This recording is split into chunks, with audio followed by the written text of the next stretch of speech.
बिस्मिल्लाहिर्रहमानिर्रहीम। अस्सलाम वालेकुम। मैं हूं आपका ट्यूटर ज़िशान अशरफ और आप देख रहे हैं हमारा YouTube channel tutor Zeeshan online. उम्मीद है कि आप सब लोग खैरियत से होंगे। तो शुरू करते हैं आज का लेक्चर। हमारे आज के लेक्चर का टॉपिक है बैलेंस्ड बाइनरी ट्री। आज के इस वीडियो लेक्चर के अंदर मैं आपको तफसील के साथ और एग्जाम्पल के साथ बैलेंस्ड बाइनरी ट्री के मुतालिक तफसील के साथ बताऊंगा कि बैलेंस्ड बाइनरी ट्री कौन सी ट्रीज होती हैं और अगर कोई ट्री बैलेंस नहीं है तो उसको किस तरह से बैलेंस किया जाता है, वो कौन सी टेक्निक्स हैं कि जिनको यूज करते हुए आप किसी भी अनबैलेंस ट्री को बैलेंस ट्री बना सकते हैं। किस तरह से मालूम होता है कि ये ट्री अनबैलेंस है और उसको बैलेंस करने का क्या तरीकाकार है। छोटी सी एग्जांपल्स के साथ अनबैलेंस ट्री को बैलेंस करने का तरीका बताऊंगा। तो सबसे पहले हम बात करते हैं बैलेंस ट्री के ऊपर। Balanced binary tree is a type of binary tree. जैसा कि हमें मालूम है कि बैलेंस्ड बाइनरी ट्री की एक टाइप है। बाइनरी ट्री की मुख्तलिफ टाइप्स को हम प्रीवियस लेक्चर्स के अंदर तफसीली डिस्कस कर चुके हैं। आज हम बैलेंस्ड बाइनरी ट्री को तफसीली देखेंगे। It is also called height balanced binary tree. Balanced binary tree को हाइट बैलेंस्ड बाइनरी ट्री भी कहते हैं क्योंकि इसके अंदर हाइट की बेस के ऊपर ही बैलेंस और अनबैलेंस को डिटरमिन किया जाता है। बैलेंस ट्री की प्रॉपर्टी क्या है? A binary tree is said to be a balanced if for each node in the tree the difference between the height of the right sub tree and the left sub tree is at most 1। कोई भी binary tree balance tree उस वक्त कहलाएगी जब उसके left sub tree और उसकी right sub tree की हाइट के अंदर जो डिफरेंस है वो ज्यादा से ज्यादा 1 का होना चाहिए। अगर किसी भी नोड के दोनों साइड्स का हाइट डिफरेंस 1 से ज्यादा है तो वो ट्री बैलेंस नहीं है, उसको हम अनबैलेंस्ड बाइनरी ट्री कहेंगे। किसी भी बाइनरी ट्री की बैलेंस प्रॉपर्टी को चेक करने के लिए हम क्या करेंगे? A balance factor of the binary tree is difference in height of its two sides. Binary tree के दोनों साइड्स के दरमियान जो डिफरेंस है उसको बैलेंस फैक्टर कहते हैं। बैलेंस फैक्टर को आप कैलकुलेट कर लें। अगर वो 1 से ज्यादा है तो इट मीन्स कि वो ट्री बैलेंस नहीं है, वो अनबैलेंस्ड है। बैलेंस फैक्टर को किस तरह से कैलकुलेट करते हैं उसका फार्मूला दिया हुआ है। बैलेंस फैक्टर जिसको हम BF भी कह सकते हैं वो इक्वल है height of left side minus height of right side और height of right side minus height of left side. किसी भी नोड की लेफ्ट साइड की हाइट को कैलकुलेट कर लें और उसके साथ साथ उसकी राइट साइड की हाइट को भी कैलकुलेट कर लें, दोनों को माइनस कर लें तो आपके सामने वैल्यू आ जाएगी। या वो नेगेटिव के अंदर आएगी या वो पॉजिटिव के अंदर आएगी। Balance factor value of the balance tree may be one of the values -1, 0 और 1।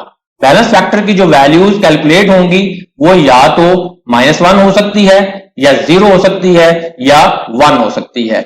ये तीनों वैल्यूज बैलेंस फैक्टर की हो सकती हैं। लेकिन अगर वैल्यू 2 है, 3 है या इससे भी ज्यादा है तो इट मीन्स कि वो binary tree balance binary tree नहीं है। अब हम बैलेंस ट्री की कुछ एग्जांपल्स को देखते हैं। Examples of balance tree. Screen के ऊपर बैलेंस ट्री की कुछ एग्जांपल्स हैं। ये A है, ये B है और ये C है। ये तीनों बाइनरी ट्रीज बैलेंस ट्री हैं जिसके अंदर किसी भी नोड का बैलेंस फैक्टर ज्यादा से ज्यादा 1 होगा और अगर किसी भी नोड की बैलेंस फैक्टर की वैल्यू 1 से ज्यादा होती है तो इट मीन्स कि वो ट्री अनबैलेंस है। B एग्जांपल को देखें। B एग्जांपल के अंदर ट्री की लेफ्ट साइड के अंदर जो नोड्स हैं वो 2 लेवल तक हैं। ये लेवल 1 है और ये लेवल 2 है। सिमिलरली उसकी राइट साइड के अंदर अगर हम बात करें तो ये 3 लेवल के ऊपर मुश्तमिल है। ये लेवल 1 है, ये लेवल 2 है और ये लेवल 3 है। 3 में से 2 को माइनस करें या 2 के अंदर से 3 को माइनस करें या आंसर 1 आएगा या आंसर -1 आएगा। दोनों सूरतों में ये ट्री बैलेंस तस्वर होगी क्योंकि इसकी बैलेंस फैक्टर वैल्यू ज्यादा से ज्यादा जो डिफरेंस है वो 1 है। सिमिलरली आप एग्जांपल 3 के अंदर देखें जिसके अंदर बैलेंस फैक्टर वैल्यूज को कैलकुलेट किया हुआ है। एग्जांपल C के अंदर भी किसी भी नोड की बैलेंस फैक्टर वैल्यू ज्यादा से ज्यादा 1 है। अब ये बैलेंस फैक्टर वैल्यू किस तरह से कैलकुलेट होती है, इसको हम प्रीवियस स्लाइड के अंदर पढ़ चुके हैं कि वो फार्मूला है कि उसकी एक साइड की हाइट को दूसरी साइड की हाइट में से माइनस करेंगे तो वैल्यू आ जाएगी। लेट्स सपोज हम इसको जरा डिटेल के साथ समझने की कोशिश करते हैं कि ये बैलेंस फैक्टर वैल्यूज किस तरह से कैलकुलेट हुई हैं। अब नोड 4 को देखें। 4 वाला जो नोड है ये लीफ है और हमें ये बाइनरी ट्री की प्रॉपर्टीज के अंदर से पता है कि जो भी लीफ नोड होता है उसकी जो हाइट होती है वो 0 होती है। इसके लेफ्ट साइड की हाइट की बात करें वो भी 0 है, इसके राइट साइड की हाइट की बात करें वो भी 0 है। 0 से 0 को माइनस करेंगे तो ओवरऑल रिजल्ट 0 आ जाएगा। सिमिलरली 5 का भी जो डीएफ है वो 0 है। अब हम 2 की बात करते हैं तो 2 के एक लेफ्ट साइड के ऊपर चाइल्ड है और एक राइट साइड के अंदर चाइल्ड है। 2 की लेफ्ट साइड की हाइट 1 है और 2 की राइट साइड की हाइट भी 1 है।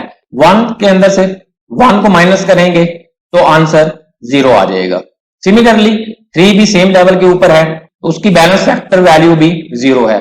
अगर हम रूट नोड की बात करते हैं तो रूट नोड की लेफ्ट साइड की जो हाइट है वो 2 है और उसकी राइट साइड की जो हाइट है वो 1 है। 2 माइनस 1 किया आंसर आ जाएगा 1। इस तरीके से आप किसी भी नोड की बैलेंस फैक्टर वैल्यू कैलकुलेट कर सकते हैं उसकी हाइट की बेस के ऊपर। अब हम बात करते हैं कि अगर आपके पास अनबैलेंस ट्री हो तो आप उसको किस तरह से बैलेंस ट्री के अंदर कन्वर्ट कर सकते हैं। How to balance an unbalance binary tree. आप किसी भी अनबैलेंस ट्री को किस तरह बैलेंस ट्री के अंदर कन्वर्ट कर सकते हैं। उसके लिए सबसे पहले हम डिटरमिन करेंगे कि वो ट्री अनबैलेंस है या नहीं। किसी भी ट्री की बैलेंस प्रॉपर्टी को चेक करने के लिए हम उसकी बैलेंस फैक्टर वैल्यू को कैलकुलेट करेंगे। If every node does not satisfy the balance factor condition then we must make it balanced. अगर किसी ट्री का कोई भी नोड उसकी बैलेंस फैक्टर कंडीशन को सेटिस्फाई नहीं करता तो उस सूरत में हम उस ट्री को अनबैलेंस ट्री कंसीडर करेंगे और उसको फिर बैलेंस ट्री के अंदर कन्वर्ट करेंगे। We use rotation operations to make the tree balanced whenever the tree is becoming imbalanced. हम रोटेशन ऑपरेशन को यूज करते हुए किसी भी अनबैलेंस ट्री को बैलेंस कर सकते हैं। वो रोटेशंस क्या हैं? रोटेशंस की 2 टाइप्स हैं, एक सिंगल रोटेशन है और दूसरी डबल रोटेशन है। सिंगल रोटेशन को फर्दर 2 टाइप्स के अंदर क्लासिफाई किया, लेफ्ट रोटेशन और right rotation. Similarly double rotation को भी 2 टाइप्स के अंदर डिवाइड किया, एक लेफ्ट राइट रोटेशन और दूसरी राइट लेफ्ट रोटेशन। इस तरह से हमारे पास टोटल 4 रोटेशन टेक्निक्स हैं जिनको यूज करते हुए हम किसी भी अनबैलेंस ट्री को बैलेंस ट्री बना सकते हैं। सबसे पहले हम इन रोटेशंस के बारे में समझते हैं कि इन रोटेशंस के अंदर किस तरह से ऑपरेशन परफॉर्म होंगे और फिर एग्जांपल के साथ इन ऑपरेशंस को यूज करते हुए अनबैलेंस ट्री को बैलेंस करते हैं। ये तमाम रोटेशन ऑपरेशंस हैं। सबसे पहले सिंगल लेफ्ट रोटेशन है। In single left rotation a node moves one position to left from the current position। Single left rotation के अंदर एक नोड को लेफ्ट साइड के अंदर मूव करेंगे उसकी असल पोजीशन से, तो ये सिंगल लेफ्ट रोटेशन कहलाएगा। सिंगल राइट रोटेशन क्या है? In single right rotation a node moves one position to right from the current position। Single right rotation के अंदर कोई भी नोड एक पोजीशन मूव करेगा टूवर्ड्स राइट साइड अपनी करंट पोजीशन से। उसके बाद left right rotation.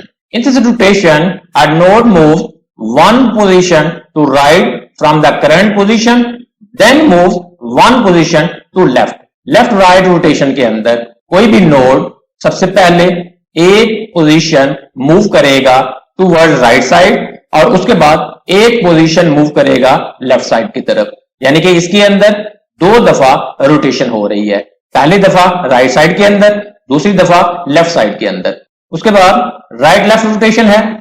In this rotation a node moves one position to left from the current position then moves one position to right। इस rotation के अंदर कोई भी नोड सबसे पहले लेफ्ट साइड के अंदर एक पोजीशन मूव करेगा और उसके बाद राइट साइड के अंदर एक पोजीशन मूव करेगा। तो ये 4 मुख्तलिफ रोटेशन ऑपरेशंस हैं जिनको यूज करते हुए हम किसी भी अनबैलेंस ट्री को बैलेंस ट्री में बदल सकते हैं। अब हम इन रोटेशंस की मदद से अनबैलेंस ट्री को बैलेंस ट्री करने की एग्जांपल्स के साथ समझने की कोशिश करते हैं। ये लेफ्ट रोटेशन की प्रैक्टिकल एग्जांपल है। लेट्स सपोज हमारे सामने ये एक बाइनरी ट्री मौजूद है जो कि अनबैलेंस है। इस अनबैलेंस बाइनरी ट्री को बैलेंस ट्री के अंदर कन्वर्ट करना है। सबसे पहले हम इसका बैलेंस फैक्टर वैल्यूज कैलकुलेट करते हैं। अगर हम 3 नोड की बात करें जो कि लीफ नोड है, लीफ नोड की जो हाइट है वो 0 है, लिहाजा इसका बैलेंस फैक्टर वैल्यू 0 है। उसके बाद 2 की बात करते हैं। 2 की लेफ्ट साइड के अंदर कोई भी नोड नहीं है, लिहाजा इसकी लेफ्ट साइड की अगर हाइट की बात करें तो वो 0 है, जबकि इसकी राइट साइड के अंदर एक नोड है और उसकी हाइट कैलकुलेट करें तो वो 1 है। इस तरह से इसका जो रिजल्ट बनेगा वो -1 बनेगा। उसके बाद 1 की बात करें जो कि रूट नोड है। रूट नोड की लेफ्ट साइड के अंदर कोई भी नोड नहीं है, लेफ्ट साइड की हाइट 0 है, जबकि राइट साइड के अंदर 2 लेवल्स के अंदर नोड्स हैं, इसकी हाइट राइट साइड की तरफ से 2 है। 0 - 2 is equal to -2। Root node की जो बैलेंस फैक्टर वैल्यू है वो -2 है। ये वैल्यू मैक्सिमम 1 होनी चाहिए थी। अब वैल्यू या वो पॉजिटिव के अंदर हो या वो नेगेटिव के अंदर हो। अब ये वैल्यू 1 से ज्यादा है, तो अगर 1 से ज्यादा है तो इट मीन्स कि ये ट्री अनबैलेंस्ड है, लिहाजा हम इसको अनबैलेंस्ड ट्री कह सकते हैं। इसको हमने अनबैलेंस्ड ट्री डिक्लेयर कर दिया। अब हमने इसको बैलेंस ट्री के अंदर कन्वर्ट करना है। उसके लिए हम इसके ऊपर लेफ्ट सिंगल रोटेशन को अप्लाई करेंगे। इसके ऊपर लेफ्ट सिंगल रोटेशन ऑपरेशन को जब अप्लाई करेंगे तो वो इस तरह से होगा कि जो रूट नोड है वो एक स्टेप मूव करेगा लेफ्ट साइड की तरफ, उससे नीचे वाला जो नोड है वो एक स्टेप मूव करके इस पोजीशन के ऊपर आ जाएगा, और जो लीफ नोड है वो एक स्टेप मूव करके इस साइड के ऊपर आ जाएगा। तमाम नोड्स को एक एक पोजीशन मूव करेंगे टूवर्ड्स लेफ्ट। इस तरह से हमारी ये अनबैलेंस ट्री बैलेंस ट्री के अंदर कन्वर्ट हो जाएगी।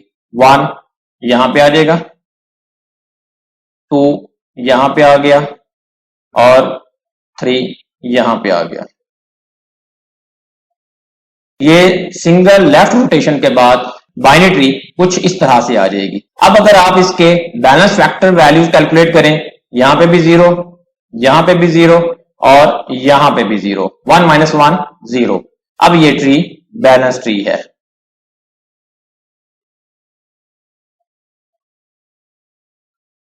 आपने लेफ्ट सिंगल रोटेशन को यूज करते हुए अनबैलेंस ट्री को बैलेंस बना दिया। अगर ये सारे नोड्स लेफ्ट साइड की तरफ होते तो आप उसके ऊपर राइट सिंगल रोटेशन को अप्लाई करके उसको बैलेंस ट्री के अंदर कन्वर्ट कर सकते थे।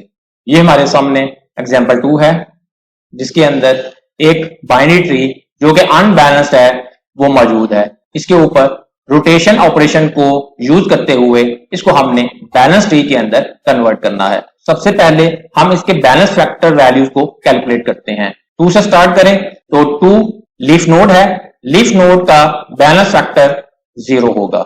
उसके बाद 1 की बात करते हैं।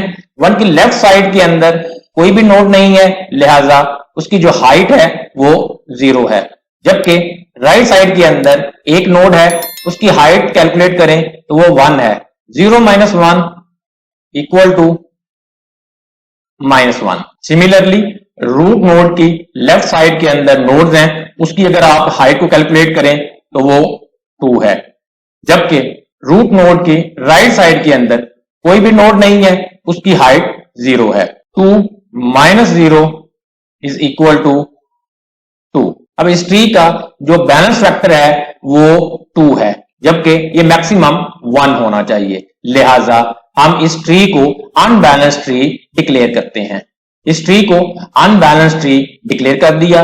अब इसको हमने बैलेंस ट्री के अंदर कन्वर्ट करना है। इसके ऊपर डबल रोटेशन ऑपरेशन को परफॉर्म करेंगे। डबल रोटेशन के अंदर लेफ्ट राइट रोटेशन को अप्लाई करेंगे।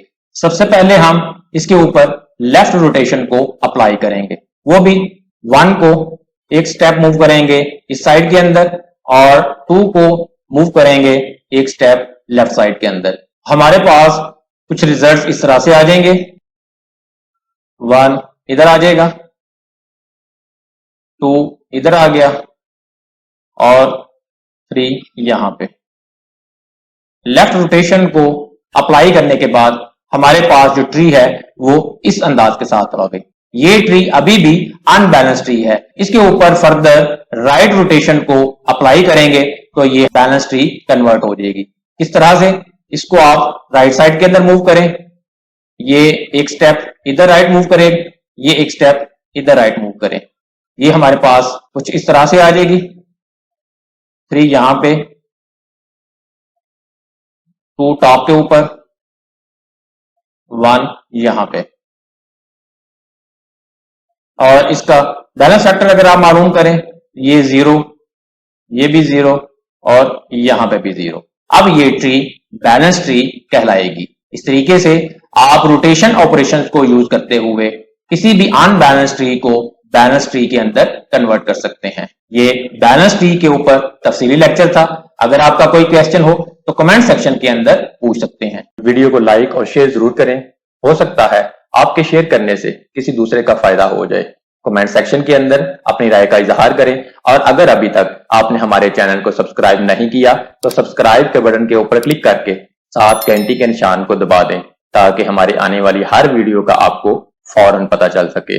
अपना बहुत सारा ख्याल रखिएगा। अल्लाह हाफिज।